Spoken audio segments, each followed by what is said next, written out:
hay với chơi tomato kan lâu lệ thôi nè hay bay cả tomato chơi trốn hi hắn khom mẹ trốn nghiệt ra mọi người tiên paruk cả trốn bê ta thế là hành kinh tiên cả trốn boka tiên alak ni trong kan buổi thì khóc mày tiên kan bay khi kan running liền à hắn kaldon đi ô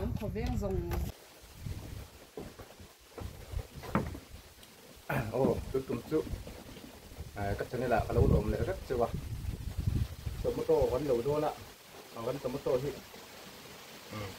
ăn được thì khăn lẻ hay mình hộ khóc mày với này chúng ta hành lâu lẻ đô nè cần phải đô cho các bạn xem lẻ nè cho nên các bạn múc bằng không à độ surprise các bạn múc bằng thôi thì ok các bạn ấy thấy bắt đầu à cho nên asat asat lang trong đây về đô này à video te mình đâu thì cuộc sắp lại turin from som cho mình rồi chú chào chắc ạ chú đã tắt chuồn thành là lâu thì lâu nữa cái nào ăn lỗ nó te cái mình chỉ đồng để chú vào ai ạ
đâu thì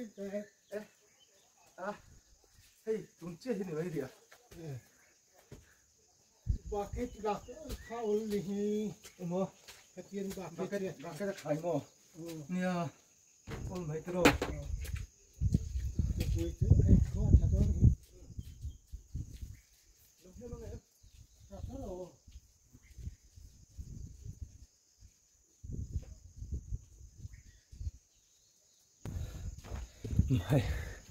hay gắn lộ sao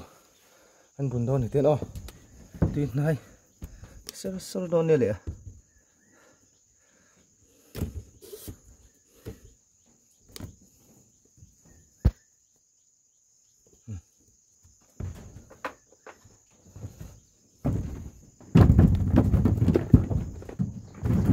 mình chụp rửa xô ra hay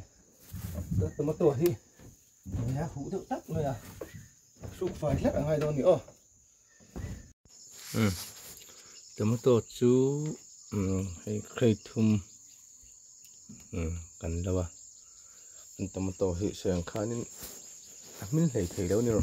mà ní cần thầu khá nên anh ấy đâu người mà ní cần thầu khá sẽ sell thật là hay khai thum cần đâu về ạ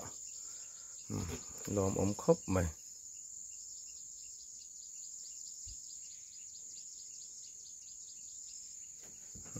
tomato thì hắn là quân lệ dưới lại hay lại phê chỗ sợi yang khan hay mình lấy thấy đâu này khi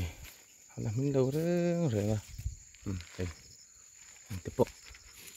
là mình đâu khi lại tiếp bộ thì tiền mình lấy thấy rồi đâu này là khi nào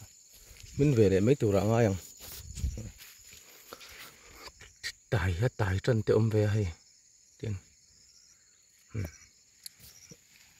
hay lại bơi nìm lệ tổ không mấy nìm đủ nữa thôi cả hôm nay tôi bơi thì tiền mình lấy thử rỉ đâu chất mày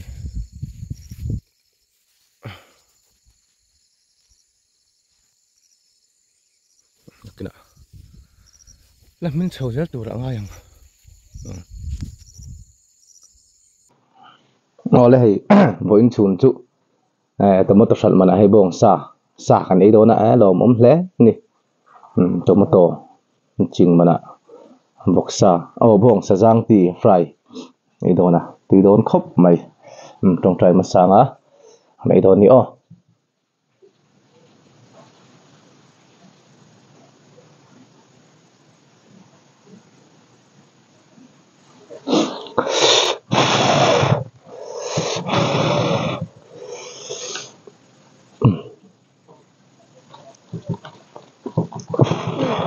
hay an thur tui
mình nói cả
hang khop mày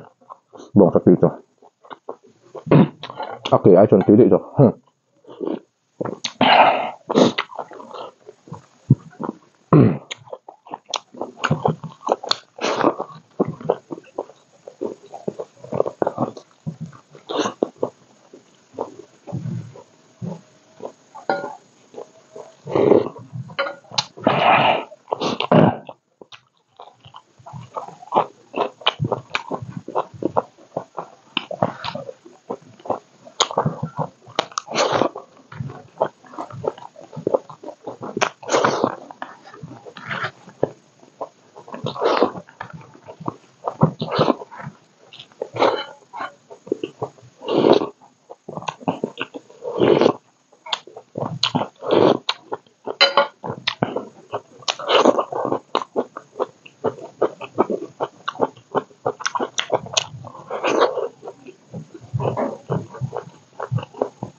anh thuộc từ kháng bộ tứ khóc mà anh trong khóc mà